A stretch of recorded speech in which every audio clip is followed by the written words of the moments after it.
ఆయనకి ఇలాంటి ఆలోచనలు రావని కూడా ఈ సందర్భంగా నేను చెప్తున్నా.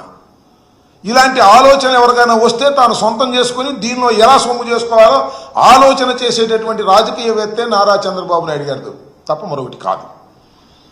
జగన్మోహన్ రెడ్డి గారు అధికారంలోకి వచ్చిన తర్వాత ఇరిగేషన్ శాఖతో సంబంధించి వారందరినీ పిలిచి మాట్లాడి ఏ విధంగా చేయాలని ఆలోచన చేసి 280 టీఎంసీలను గోదావరి నుంచి కృష్ణానదిలో వేసేదాక, అంటే ఇప్పుడున్నవి కాక 17,000 క్యూసిక్లకు సంబంధించి ఇవాళ కాలువలు ఉన్నాయి.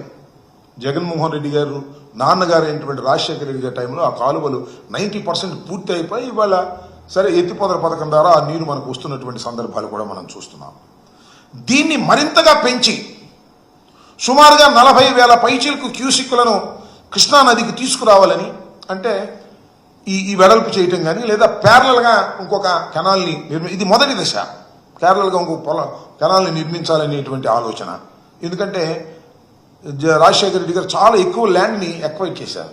ఈ కెనాల్కి సంబంధించింది కాకుండా అవసరమైతే ఇంకా వెడల్పు చేయడానికి కావాల్సినటువంటి 40,000 క్యూసిక్ల నీరు ప్రవహింపచేయడానికి వీలుగా కావాల్సినటువంటి ల్యాండ్ కూడా ఎక్వైర్ చేస్తున్నారు రాజశేఖర రెడ్డి గారు. అందువలన దీనికి రోజుకి 2 టీఎంసీలు తీసుకొని మొత్తం 280 టీఎంసీలను కృష్ణా నదిలోకి వేసి ఇక్కడ నుంచి మళ్ళా దీన్ని లిఫ్ట్ చేసేటటువంటి కార్యక్రమం మన వైకుంఠపురం దగ్గర నుంచి లిఫ్ట్ చేసి దాన్ని తీసుకెళ్లి బొల్లాపల్లి రిజర్వాయర్లో కలపాలి. దీనిలో మధ్యలో అనేక దశలు ఉన్నాయి.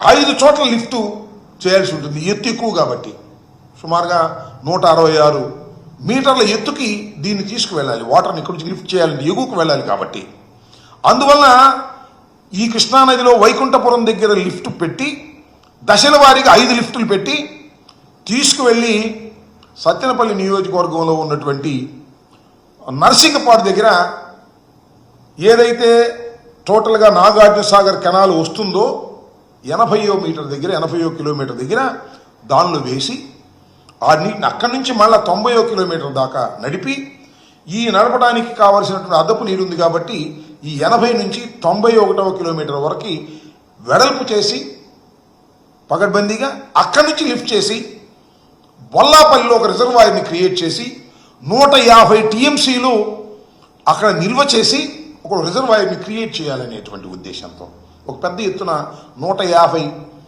టీఎంసీలు నిల్వ చేసేటటువంటి ఒక రిజర్వాయర్ని నిర్మించి అక్కడి దాకా తీసుకువెళ్ళాలనేటువంటి ఉద్దేశం. ఇది 3 దశలు. నేను ఇది 2వ దశ చెప్తున్నా. మొదటి దశ గోదావరి నుంచి కృష్ణా నుంచి మళ్ళీ ఇక్కడి నుంచి బొల్లాపల్లికి 2వ దశ. 3వ దశ బొల్లాపల్లి నుంచి బనకచర్ల క్రాస్ రెగ్యులేటర్ దగ్గరికి తీసుకువెళ్ళడం.